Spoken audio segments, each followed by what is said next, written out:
Puji nama Tuhan. Terima kasih untuk tim, udah duduk. Yang sudah membawa kita, ya puji-pujian di hadapan Allah. Baik Bapak Ibu Saudara, kok Bapak ya? Bapaknya nggak ada di sini ya, maafkan saya. Baik setiap para wanita yang dikasih Tuhan, terima kasih bersama dengan WBI Eklesia, betul ya? Oh, iya. Puji Tuhan, perkenalkan nama saya Rivosa, saya tinggal di Bandung ibu-ibu ya. Saya beribadah di GBI Bethel Mekarwangi di bawah penggembalaan Bapak Rubin Adi Abraham. Dan bersyukur bisa berkenalan dengan setiap ibu-ibu yang luar biasa ya yang ada di Jakarta, tepatnya di Semanan ya. Baik sekali lagi selamat siang, sudah siang ini ya. Selamat siang, shalom semuanya. Ibu-ibu sehat? Amin. Anak-anak sehat semuanya? Amin. Suami aman Bu? Oh aman ya. Baik hari ini kita mau mendengarkan firman Tuhan. Kita belajar daripada firman Tuhan dengan tema buah roh. Nah sebelumnya Bu Susam bisa tolong ya di tas hitam saya. Saya bawa sesuatu.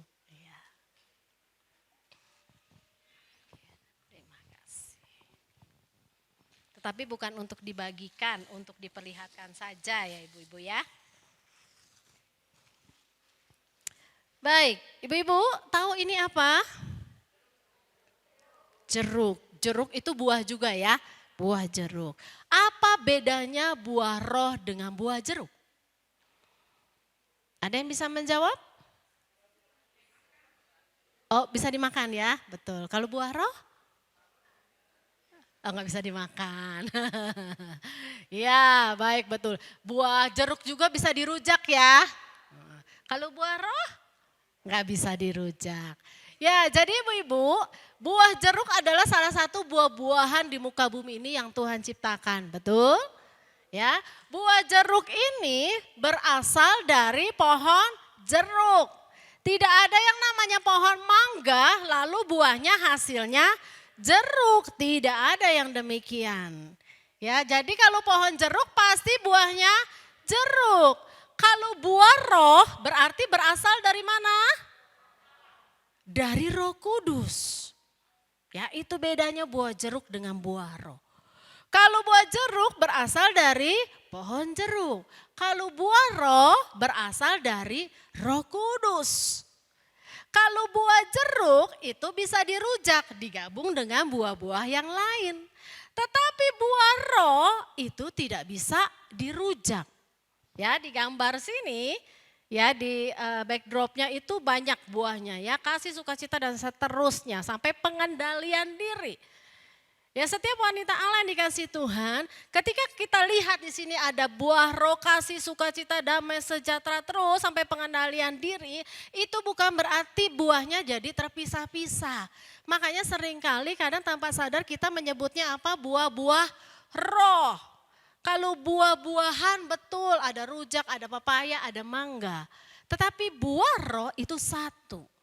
Dan di dalam satu itu ada semua yang di dalamnya. Kasih, sukacita, ya damai sejahtera, kesabaran dan seterusnya. Jadi juga bisa pilih-pilih Bu. Ya saya mah kalau sabar bolehlah. Tapi kalau kasih enggak dah. Ya apalagi ketemu suami yang model begini. Sabar sama anak masih oke, sama suami enggak deh. Kita pilih-pilih. Ya pengendalian diri oke deh, pengendalian diri kalau lagi tanggal tua. Ya uangnya juga pas-pasan kan. Tapi kalau masih tanggal muda ada diskon pengendalian diri geser dulu. Yang lain dulu aja. Yang enggak butuh tiba-tiba jadi butuh mendadak ya. Kadang-kadang perempuan tuh ajaib sekali. Pertama kalau mau ke mall niatnya mau beli kaos warna putih. Pulangnya bawa apa ibu-ibu?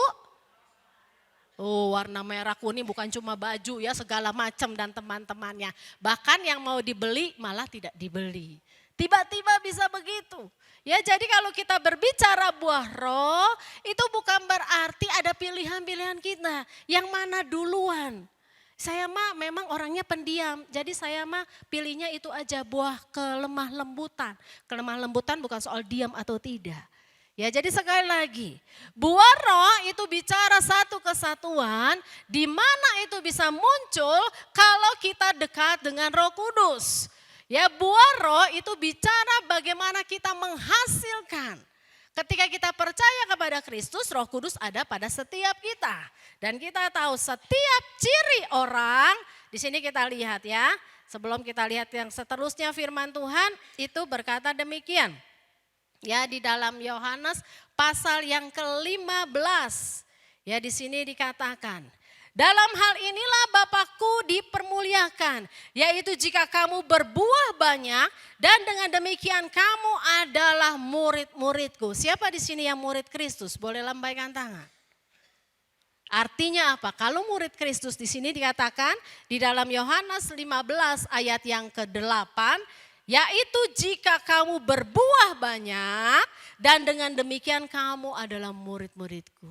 Jadi setiap wanita yang dikasih Tuhan di tempat ini, kalau engkau mengaku murid Kristus, maka engkau harus punya buah roh. Buah rohnya nggak usah pilih-pilih. Semuanya itu harus ada pada kita. Tetapi bukan kita yang mengusahakan, Roh Kudus yang memimpin setiap kita. Yang kita lakukan adalah terus-menerus melakukan apa yang Dia mau, mengandalkan Roh Kudus.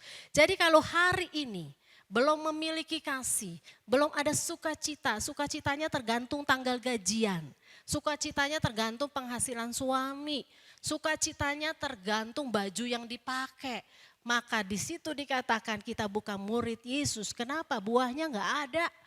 Karena buah roh ini ada ketika kita lakukan itu bukan karena situasi yang kita alami, bukan apa yang kita punya, bukan apa yang tidak kita punya. Ketika ada Roh Kudus di dalam kita, sesungguhnya harusnya kita menghasilkan buah Roh Kudus. Nah, sekarang kita lihat ya, kita belajar sama-sama. Ya, bagaimana seperti buah jeruk ini, pohonnya bisa tumbuh dan berbuah. Bagaimana dengan kita, berapa lama kita ikut Tuhan, puluhan tahun, belasan tahun. Tapi ada buahnya kah di dalam kehidupan kita? Ya, kita akan belajar dari Galatia. Galatia 5 ayat 16 sampai 26 nanti setiap kita bisa baca di rumah masing-masing ya. Kenapa ada kalimat atau perkataan buah roh ini di dalam Galatia pasal kelima? Ada apa dengan jemaat di Galatia? Sehingga Rasul Paulus menuliskan ini penting buat setiap yang ada di Galatia, jemaatnya. Ternyata setiap wanita yang dikasih Tuhan di jemaat Galatia ini ada hubungan yang tidak baik antar jemaat. Kenapa? Semuanya percaya Kristus. Tetapi di Galatia ini ada orang yang percaya Kristus tapi dia orang Yahudi. Di satu sisi ada orang yang percaya Kristus tetapi dia bukan orang Yahudi. Dan orang Yahudi merasa bahwa dia itu yang asli karena orang Yahudi.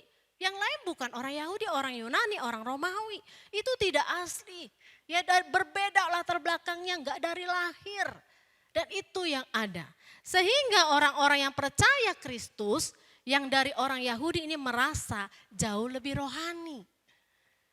Lalu kemudian ada iman yang dipertanyakan mengenai keselamatan. Karena orang yang percaya Kristus, semuanya percaya Kristus.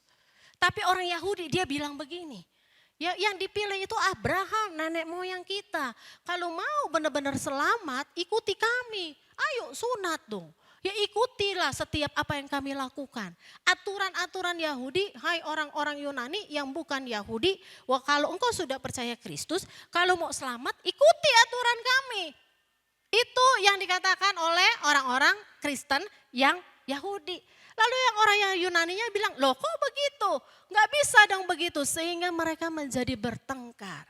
Ya, kita tahu keselamatan itu hanya kita percaya kepada Kristus. Bukan karena aturan-aturan liturgi dari segala sesuatu yang ada di muka bumi ini. Percaya kepada Kristus kita memperoleh keselamatan. Tetapi di Galatia, bukan di sini ya. Di Galatia mereka begitu membeda-bedakan. Oh, saya itu hamba Tuhan loh, saya itu sekolah Alkitab, saya itu sudah pelayanan, orang tua saya itu pendeta. Kamu siapa? Baru juga bertobat. Rupanya di sana ada yang seperti itu. Tapi di sini setiap kita nggak ada ya. Nggak ada yang membeda-bedakan. Karena ada perbedaan itu. Karena ada orang yang merasa lebih rohani daripada yang lainnya. Maka Rasul Paulus akhirnya juga mengingatkan. Ayo kita harus hidup menurut roh. Ketika kita hidup menurut roh, kita menghasilkan buah roh. Di Galatia 5 ayat 22 sampai 23. Yuk kita baca sama-sama. Saya sudah masukkan ya, kelihatan ya. Yuk 1, 2, 3. Tetapi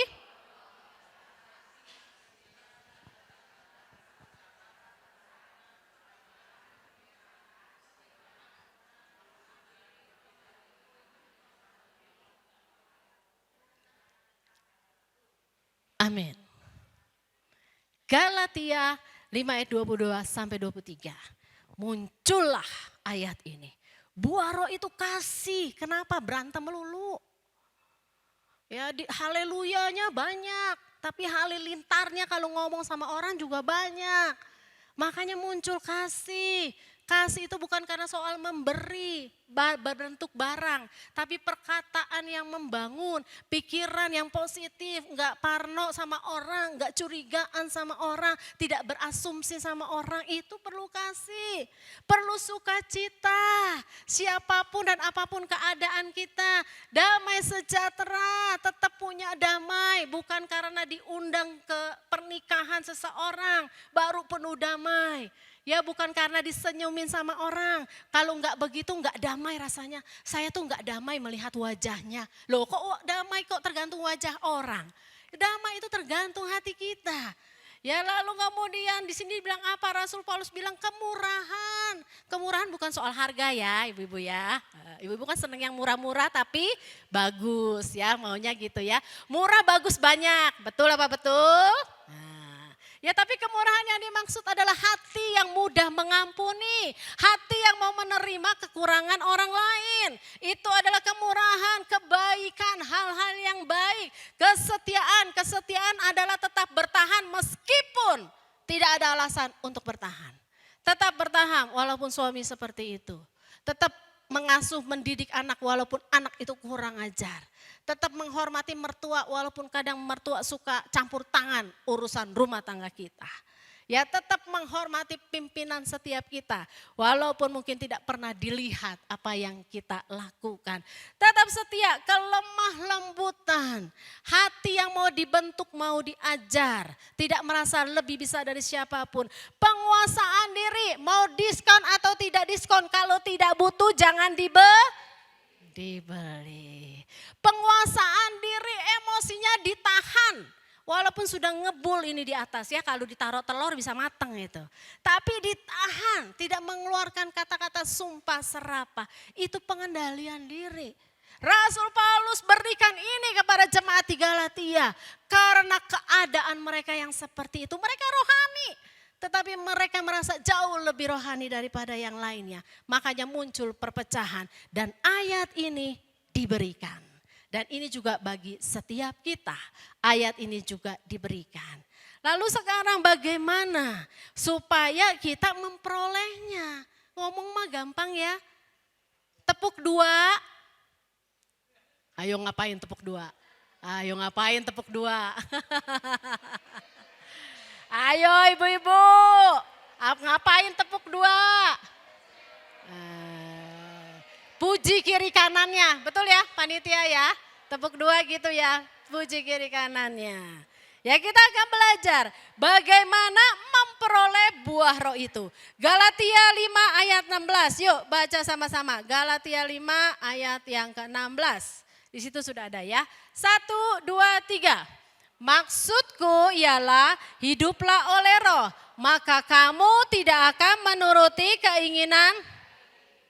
Hiduplah oleh roh itu apa sih? Seringkali kita mendengar membaca, hiduplah oleh roh, hiduplah oleh roh. Tapi kita nggak ngerti sehingga kita tidak melakukan firman Tuhan. Hiduplah oleh roh yang dimaksud itu, ya bahasa aslinya, bahasa Yunaninya adalah berjalan bersama kian kemari. Ya dekat-dekat sebagai pemilik, lalu berada di posisi yang sama setiap saat. Ya stand alone di posisi yang sama, itu namanya hiduplah oleh roh. Saya minta bantuan rekan saya ya, ini sahabat saya sejak SD ya, Ibu Marta silakan. Saya biasanya manggilnya Ibu Marte. Sini bukan disuruh angkat tangan, disuruh maju. Saya dulu tinggal di Petamburan, besar di sana ya. Ya, sini Bu Marta maju. Oke. Hidup oleh roh, hiduplah oleh roh. Di dalam Galatia 5 ayat 16 ini seperti ini ya. Jadi kalau di situ dibilang berjalan kian kemari dekat dan di posisi yang sama setiap saat. Jadi kita akan lihat Ibu Marta akan mengikuti saya, gerakan saya. Contoh, kalau saya mengangkat tangan seperti ini, maka Ibu Marta akan lakukan itu. Kalau saya seperti ini, dia akan lakukan. Kalau saya maju, dia akan maju. Ya, kita akan lihat ya Bu Marta bisa nggak sih melakukannya ya. Oke ya, mulai ikuti ya. Kalau saya berjalan lalu melakukan gerakan ini, maka Bu Marta akan lakukan itu. Kalau saya turun tangga seperti ini, dia akan lakukan. Kalau saya berjalan cepat sambil berlari, maka dia akan terus lakukan. Kalau tiba sampai saat di depan sini, dia akan lakukan juga. Kalau saya berbalik, maka dia akan berbalik. Lalu saya akan berjalan. Pertanyaan saya, posisinya benar nggak?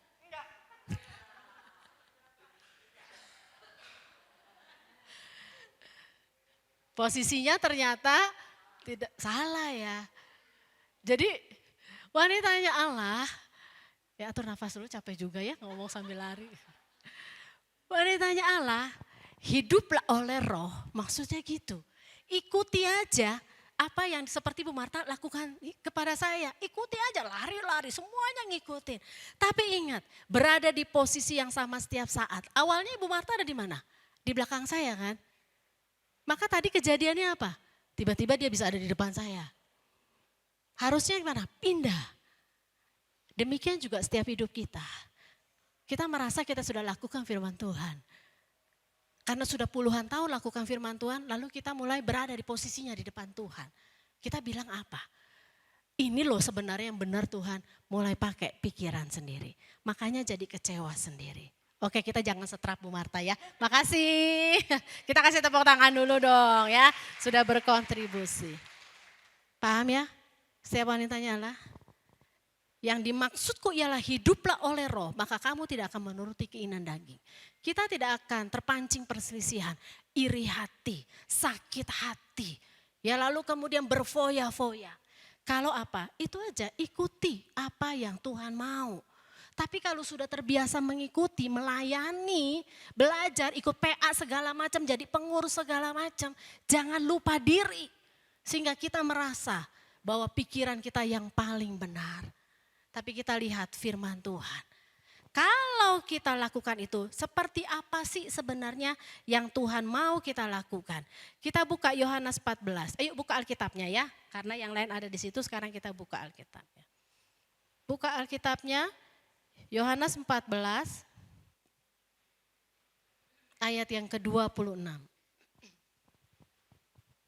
Sudah dibuka sama-sama? Yohanes 14 ayat 26. Yang sudah mendapatkan bilang yes?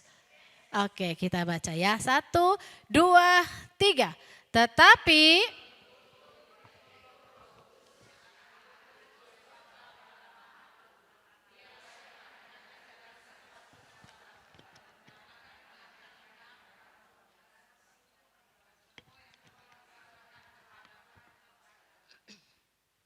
oke. Roh Kudus yang diutus oleh Bapa, dialah yang akan mengajarkan segala sesuatu kepadamu dan akan mengingatkan kamu akan semua yang telah kukatakan kepadamu. Jadi gak usah bingung, kalau tadi dibilang ya hiduplah oleh roh, artinya kita melakukan apa yang Roh Kudus mau kita lakukan. Roh Kudus itu maunya apa sih? Roh Kudus tuh lakukan ini, yang tadi kita baca ayat yang ke-26.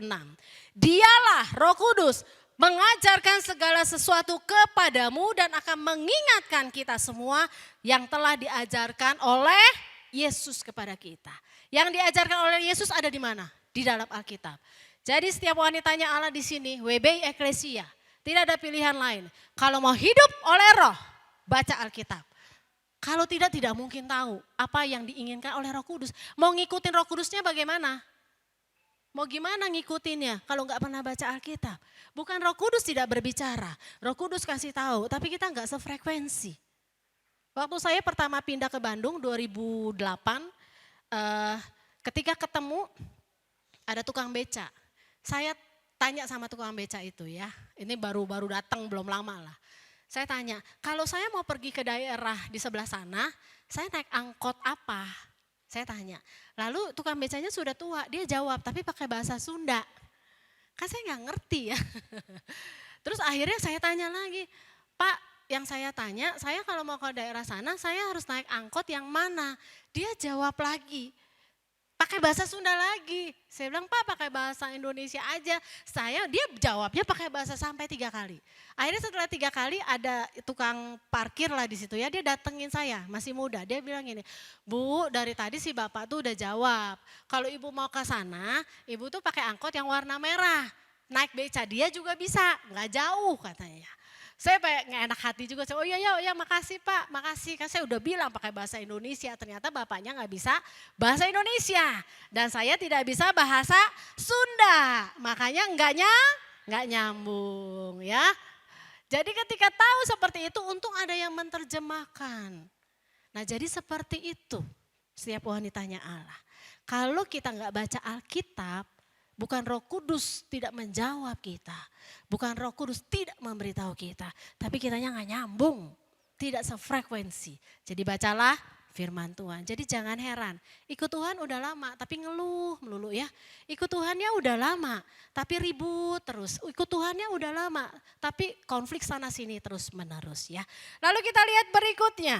Apalagi yang harus kita lakukan ketika kita mau memperoleh buah roh tadi. Hiduplah oleh roh tadi ya, melakukan apa yang Tuhan mau lakukan aja. Yesus kalau dihina apa yang dia lakukan? Membalas tidak? Ya kita ikuti aja. Apa yang Yesus lakukan ketika dia disakiti? Ya udah ikuti aja, nggak usah protes. Ya karena kalau mau dapat buah roh harus seperti itu. Galatia 5 ayat 25 sekarang ya. Tadi ayat 16 sekarang ayat 25. Baca lagi sama-sama. 1, 2, 3. Jikalau kita hidup oleh roh, baiklah hidup kita juga dipimpin oleh roh. Nah ini maksudnya apa? Muncul lagi nih kata hidup oleh roh. Kalau tadi hiduplah oleh roh, maka kita tidak akan melakukan perbuatan daging. Artinya lihat saja, ya ketika Yesus dihina, apa yang dia lakukan?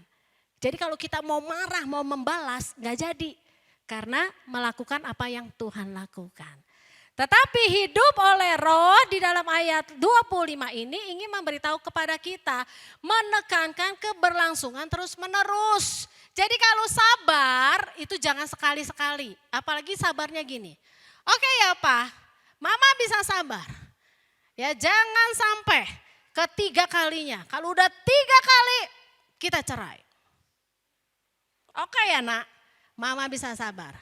Kalau masih melakukan hal itu, sekali lagi didengar kamu keluar dari rumah ini. Itu sabar bukan namanya? Itu bukan sabar. Ya, jadi hidup oleh roh di sini artinya terus menerus lakukan, jangan bolong-bolong. Lalu dipimpin oleh roh itu artinya apa? Tentara yang siap melaksanakan perintah atasan. Tepuk 2. Nah, ini kalau tentara kelihatan ya mana yang tentara apa bukan ya. Oke. Tepuk 3. Tepuk 1. Nah yang itu saya susah, tepuk 1 saya susah tuh ya. Yang terakhirnya ya, gak bisa goyangnya ya. Instruksi. Itu disebut apa? Dipimpin oleh roh. Apa yang diberitahukan dilakukan dengan baik. Jadi kita hidup oleh roh, baiklah hidup kita juga dipimpin oleh roh. Kata-katanya bisa begini ya. Jikalau kita hidup terus menerus melakukan apa yang Tuhan mau kita lakukan, baiklah hidup kita juga menerima instruksi tanpa menunda. Ada tentara yang begitu? Hai tentara, ada musuh, serang, sebentar saya mau ke toilet dulu. Nah ibu-ibu kan suka ke toilet ya, gak ada tentara. Jalan, kalau firman Tuhan seperti itu jangan komplain. Kalau suami saya seperti itu bagaimana saya bisa menghormati dan tunduk? Firman Tuhannya salah kali. Tunduklah kepada suamimu. Suami yang mana dulu? Gak usah komplain. Firman Tuhan gak mungkin salah. Tapi tanyakan lebih lanjut pemahaman pengertiannya. Dan yang terakhir kita lihat di sini ya. Kalau kita sudah lakukan itu, maka apa yang harus kita lakukan? Galatia 5 ayat 19 sampai 24. Kita ini baca sama-sama ya. Dibuka Alkitabnya, ini saya tidak, mungkin Mulmet bisa bantu ya. Galatia 5 ayat 19 sampai 24. Galatia 5 ayat 19 sampai 24. Oke, kita baca sama-sama. 1, 2, 3. Perbuatan daging telah nyata, yaitu percabulan, kecemaran, hawa nafsu, penyembahan berhala, sihir, perseteruan, perselisihan, iri hati, amarah, kepentingan diri sendiri, percideraan, roh pemecah, kedengkian, kemabukan, pesta pora, dan sebagainya. Terhadap semuanya itu kuperingatkan kamu, seperti yang telah kubuat dahulu, bahwa barang siapa melakukan hal-hal yang demikian, ia tidak akan mendapat bagian dalam kerajaan Allah. Nah ini kita baca lagi ya, dengan berbeda tentunya karena kita tahu asalnya dari mana sekarang. Yuk 1, 2, 3. Tetapi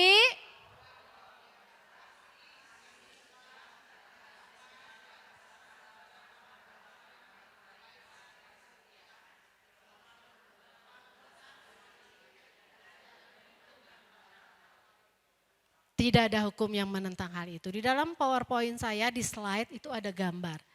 Ya, gambar sebuah adegan di mana ada Marta, Maria, dan Tuhan Yesus. Tuhan mengatakan Maria memilih yang terbaik. Kenapa? Dia tahu ketika kita hidup oleh Roh, melakukan apa yang Tuhan mau dengan membaca Alkitab dan terus menerus, tidak tergantung suasana hati, belajar untuk lakukan terus menerus. Maka kita tahu apa yang namanya keinginan daging. Enggak usah tanya sama hamba Tuhan. Kalau cara itu salah atau enggak usah tanya. Kalau saya balas kejahatan dia itu boleh atau tidak, enggak usah tanya. Kalau saya ditipu, saya balas nipu dia itu boleh enggak usah nanya. Alkitab sudah menjelaskan. Kalau saya tidak bisa mengampuni karena dia sudah mencelakakan saya sampai lumpuh, itu salah atau tidak? Tidak usah tanya, Alkitab sudah menjelaskan semua tentang pengampunan. Kita mengetahui apa yang menjadi keinginan daging kita kalau kita hidup di dalam Tuhan. Lalu kita mengetahui apa yang Tuhan mau juga. Kita ngerti apa yang Tuhan mau di dalam kehidupan kita. Dan kita memilih untuk menyalipkan keinginan daging. Menahan diri nangis seolah-olah sia-sia. Tuhan tuh dengar saya gak sih? Tuhan dengar gak pergumulan saya? Kok tidak adil? Kenapa orang itu bisa lebih baik hidupnya tapi saya tidak? Tetapi kita tahu. Kita bisa mengendalikan diri kita karena punya buah Roh Kudus. Itulah yang dilakukan oleh Maria. Marta lakukan yang baik, tetapi ketika dia lihat Maria diam saja. Dia mulai merasa kok cuma saya yang kerja sendirian ya. Namanya panitia bareng-bareng, kenapa cuma saya yang capek. Namanya orang tua, kok kenapa saya yang kerja tapi suami saya enggak kerja. Namanya semuanya sama-sama tapi kenapa cuma saya yang dirugikan dan dikorbankan. Ketika Marta berpikir demikian, maka ada kedagingan tadi, iri hati. Dia minta Tuhan Yesus menegur Maria. Tetapi Yesus bilang apa? Engkau memikirkan apa yang tidak perlu dipikirkan. Tetapi Maria itu memilih yang terbaik. Setiap wanitanya Allah di tempat ini. Mungkin pergumulanmu itu luar biasa besarnya. Mungkin kau berjuang setengah mati puluhan tahun. Orang lain kalau ngomong tuh gampang. Coba ada di posisi saya. Bisa nggak? Bisa nggak? Mungkin setiap kita nggak ada yang bisa sama dengan orang lain. Tapi kita tahu Yesus pergumulannya luar biasa.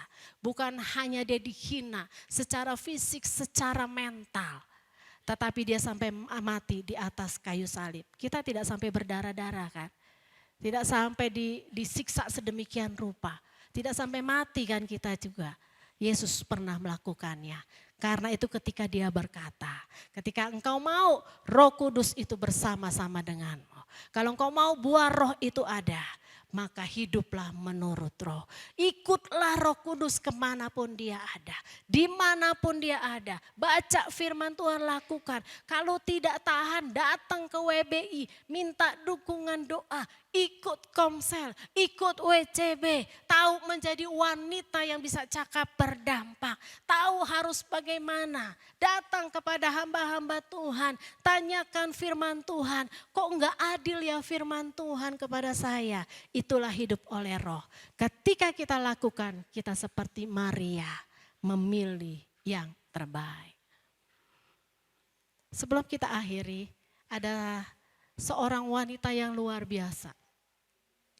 Namanya itu Svea Flot. Dia seorang istri penginjil dari Swedia. Dia punya anak satu, kemudian dengan suaminya dia pergi ke daerah Afrika. Ya, ke daerah Afrika ke sana, dia menginginkan pelayanan yang luar biasa. Itu bagus ya. Lalu datang ke sana, apa yang jadi? Dia ditolak. Dia tidak boleh tinggal di pemukiman. Dan akhirnya dia tinggal di hutan, di pinggir hutan. Karena enggak boleh tinggal bersama dengan penduduk setempat. Ketika ada di sana, si Svea ini, Ibu Svea penginjil ini ya istrinya, itu sedang hamil anaknya yang kedua, ya yang perempuan. Ya kurang lebih perempuan nanti lahirnya ya. Waktu dia hamil, apa yang terjadi? Keinginannya ke situ capek-capek. Dia mau supaya melakukan apa yang Tuhan mau. Ada buahnya nama Tuhan dipermuliakan. Menginjil loh, mulia sekali. Semua kenyamanannya dia tinggalkan untuk melayani Tuhan. Dia mau memiliki banyak hal untuk Tuhan. Tapi akibat yang dia temui apa? Dia tidak diterima. Dia harus tinggal di pinggiran hutan. Lalu kemudian di pinggiran hutan itu ada seorang anak hanya satu. Selalu datang kasih susu ke dia. Karena ada penduduk yang kasihan sama Svea ini yang lagi hamil. Ketika anak itu datang, Svea tidak melepaskan peluang itu. Dia ajarkan tentang siapa Yesus. Dia kasih tahu terus menerus sampai dia mau mulai melahirkan. Cuman satu anak ini yang datang. Akhirnya ketika melahirkan, apa yang terjadi? Apakah ada keadilan Tuhan di sana? Enggak ada, Bu. Svea meninggal ketika melahirkan. Suaminya soal penginjil kecewa. Pada dia penginjil suaminya. Kecewa. Di mana ada Tuhan? Akhirnya bayi yang baru dilahirkan perempuan. Dia titip ke penginjil yang lain yang ada di sana. Tapi dia dengan anak laki-lakinya dia pulang kembali ke negerinya. Dia tinggalkan Tuhan. Itu yang dilakukan oleh suaminya. Sekarang kita bisa melihat. Buat apa ikut Tuhan? Buat apa setia sama Tuhan? Gak ada keadilan, apalagi buat Svea ini. Dia meninggal, dia tidak merasakan apapun dari pengorbanannya. Tuhan itu gak ada. Tapi kemudian bertahun-tahun, anak perempuan yang dititipkan ini bertambah besar. Dia masih ada di negara sana. Lalu dia bertemu dengan seorang penginjil yang luar biasa. Dia ikut ibadah seperti ini. Dan dia dengar penginjilnya bilang begini. Saya mengenal Tuhan karena ada sepasang suami istri dari Swedia. Istrinya yang lagi hamil itu selalu menceritakan tentang Yesus pada waktu saya kecil ketika saya memberikan susu. Sekarang saya menginjili seluruh desa saya itu sudah mengenal Tuhan. Ada rumah sakit di sana, ada sekolah di sana. Nama Tuhan dipermuliakan. Dan tahu Bu, anak yang dititipkan ini, dia bertanya, siapa namanya? Orang yang menginjilimu. Dan anak ini bilang, yang menginjili saya yang selalu menceritakan kepada saya, itu Ibu Svea Flot. Anak ini cari bapaknya ke Swedia. Bapaknya sudah tinggalkan Tuhan. Dia ceritakan pada bapaknya, Pak, mungkin mama tidak mendapatkan buah ketika dia hidup. Mama tidak mendapatkan hasil ketika dia melayani Tuhan. Malah seolah-olah Tuhan tidak pernah memperhatikan dia. Tapi tahukah, anak kecil itu sudah berbuah. Bukan hanya dia saja, tapi seluruh desa sudah menghasilkan buah percaya Yesus. Ketika mendengar itu bapaknya akhirnya bertobat. Setiap wanita yang dikasih Tuhan, mungkin selama ini kau berdoa seperti itu. Dan bilang, benarkah ada Tuhan? Sampai kapan saya harus berdoa lagi? Tapi hari ini, mungkin buah itu belum ada di dekatmu. Tetapi Tuhan tidak pernah ingkar janji. Asalkan kau tetap terhubung dengan Tuhan. Asalkan kau terkoneksi dengan Tuhan selalu. Hidup dekat dengan Dia. Cepat atau lambat buah itu akan kau miliki. Pergumulanmu akan dijawab. Mari kita bangkit berdiri bersama-sama. Kita naikkan pujian ini di hadapan Tuhan. Terima kasih. Mari setiap ibu, jika ada pergumulanmu saat ini dan kau tidak tahan, apakah itu urusan rumah tanggamu, perekonomianmu, sosial, pergaulan anak-anakmu, ataupun sakit penyakit, engkau mulai goyah. Mana buahnya Tuhan, aku tidak melihat. Percayalah, Tuhan tidak pernah ingkar janji. Engkau terus ada di dalam Tuhan, maka buah itu tetap ada padamu. Terima kasih Tuhan. Katakan, ku terhubung denganmu. Ku terhubung denganmu. Bagi engkau saat ini yang membutuhkan kekuatan daripada Tuhan, taruh tanganmu di atas dada. Di hatimu, firman-Mu itulah dasar hidupku yang berdaulat atasku. Terhubung dengan, Tetap terhubung dengan Dia. selalu melekat di hatimu. Firman-Mu itulah dasar hidupku yang berdaulat. Katakan dengan imanmu, terhubung kami mau terhubung denganmu terus Tuhan. Karena kami percaya kepadamu. melekat di hatimu. Ajarkan kami terus melekat mengikuti Engkau Tuhan. Firman-Mu itulah dasar hidupku. Firman-Mu yang membuat kami memiliki buah roh. Amin. Terima kasih Tuhan. Amin. Kami mau terhubung dengan Kamu. Selalu melekat di hatimu. Firman-Mu itulah dasar hidupku yang berdaulat atasku. Terima kasih Tuhan. Engkau melihat setiap wanitamu saat ini yang menaruh tangannya di atas dada. Tuhan mungkin sudah habis air mata. Harapan pun sudah hampir pupus. Tapi kami percaya ketika kami tetap tinggal di dalam-Mu Tuhan, mengikuti apa yang Kau lakukan, walaupun sakit hati ini, walaupun sakit tubuh ini, kami percaya kalau buah Roh Kudus itu ada pada kami, sehingga ada kesabaran, ada Tuhan kasih, ada pengendalian diri, ada kelemah lembutan, sukacita, damai, sejahtera, kesetiaan dalam hidup kami. Dan kami tahu Tuhan, kalau kami adalah murid-murid Engkau, dan kami percaya banyak orang akan dimenangkan percaya kepadamu, karena mereka melihat ada buah roh di dalam kehidupan kami. Kuatkan, teguhkan setiap para wanitamu Tuhan, khususnya yang menaruh tangannya di atas dada. Terima kasih Tuhan, saat ini kami menyerahkan ke dalam tangan-Mu. Hamba-Mu berhenti berbicara, tapi kami percaya Roh Kudus selalu memimpin kami. Terima kasih Tuhan, terima kasih Allah. Kami selalu ingin berbuah dan kami siap untuk terus berbuah di dalam roh. Semuanya mari kita katakan amin. Silakan duduk, Tuhan memberkati.